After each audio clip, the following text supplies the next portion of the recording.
आप देख रहे हैं न्यूज इंडिया टीवी, आपकी आवाज आपके साथ। वृंदावन में 76वां गणतंत्र दिवस मंदिरों की नगरी वृंदावन में भी हर्षोल्लास से मनाया गया।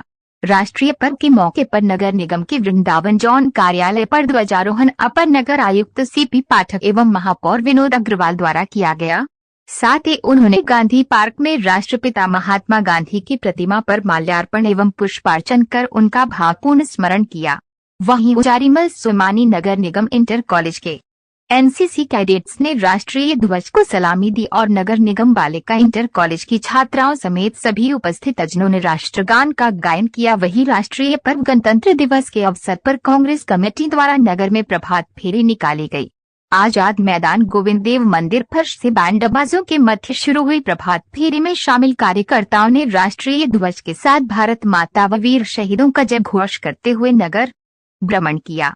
वहीं नगर के विद्यालयों में भी गणतंत्र दिवस सांस्कृतिक कार्यक्रमों के मध्य धूमधाम से मनाया गया। न्यूज इंडिया टीवी से धर्मेंद्र कुमार की रिपोर्ट वृंदावन से। भारत का 76वां गणतंत्र दिवस है। हमारे संविधान को लागू हुए 75 वर्ष पूरे हो चुके हैं और हमारा संविधान पूरे विश्व में सबसे बड़ा संविधान है। हमारे संविधान में अनेक अधिकारों के साथ साथ कर्तव्यों की व्याख्या की गई है। समाज में परिवर्तन के लिए जरूरी अनेक विषय और ज़रूरतें आवश्यकता पड़ने पर संविधान में संशोधन की भी व्यवस्था की गई है।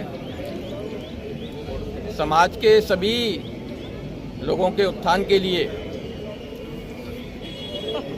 संविधान में बाबा भीमराव अम्बेडकर के नेतृत्व में जो संविधान सभा के अध्यक्ष थे, उनके नेतृत्व में संविधान बनाया गया।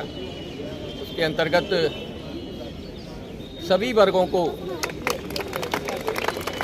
समान स्तर पर लाने के लिए, उनकी प्रगति के लिए, उनकी उन्नति के लिए,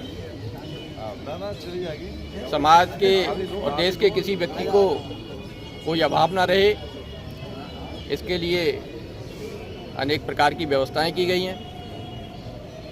वैसे तो हमारा देश भगवान राम का अनुयायी है, जिसमें प्रारंभ से ही कोई भेदभाव नहीं था, लेकिन कालांतर में हमारे देशवासियों की कमी कह लें या सद्भाव, सहृदय कह लें, सहृदयता कह लें, अनेक प्रकार के आक्रांता हमारे देश में आए और उन्होंने हमारे देश को लूटा, खोखला किया। हमारे देशवासियों को अत्यंत निर्धनता का सामना करना पड़ा, लेकिन हमारे देश के युवाओं ने अपने देश की रक्षा के लिए, अपने देश की स्वतंत्रता के लिए, अपने देश के नागरिकों की स्वतंत्रता के लिए संघर्ष किया। अनेक प्रकार के संघर्षों के माध्यम से, अहिंसा से लेकर अपने जीवन के बलिदान के माध्यम से भी अंततः 15 अगस्त 1947 को हमारे देश को आज़ादी मिली। और आज़ादी के बाद देश किस प्रकार से अपने पुराने गौरव को प्राप्त करे, इसके लिए संविधान सभा का निर्माण किया गया। संविधान सभा के अध्यक्ष के रूप में भीमराव अंबेडकर जी के नेतृत्व में एक कमेटी 11 सदस्यीय बनाई गई और 26 जनवरी 1950 को हमारे देश में संवैधानिक व्यवस्था लागू की गई। इसके अंतर्गत अनेक प्रकार के प्रावधान है, जैसा मैंने आपके सामने निवेदन किया। और देश में निर्वाचन के माध्यम से सरकारों का गठन होता गया। प्रत्येक सरकार ने, प्रत्येक प्रधानमंत्री ने भारत की उन्नति के लिए, विकास के लिए अपने प्रकार से काम किया, कहीं थोड़ा धीमा था, कहीं कुछ तेज था, लेकिन सबने अपना योगदान देश के विकास के लिए दिया। मैं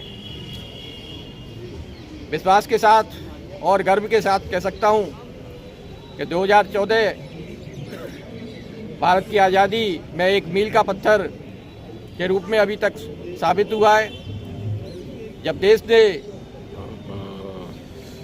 अपने एक ऐसे नागरिक जो कि देशवासियों की समस्याओं के समाधान के लिए और देश के विकास और देश को पुनः विश्वगुरु बनाने सहित विकसित राष्ट्र बनाने और अपने ऐसे प्रोधाओं के संकल्प के साथ जो अंत्योदय और सर्वे भवन्तु सुखनाम के संकल्प के साथ शासन चलाने का निर्णय किया। हम लगभग 10.5 वर्ष के उनके शासनकाल में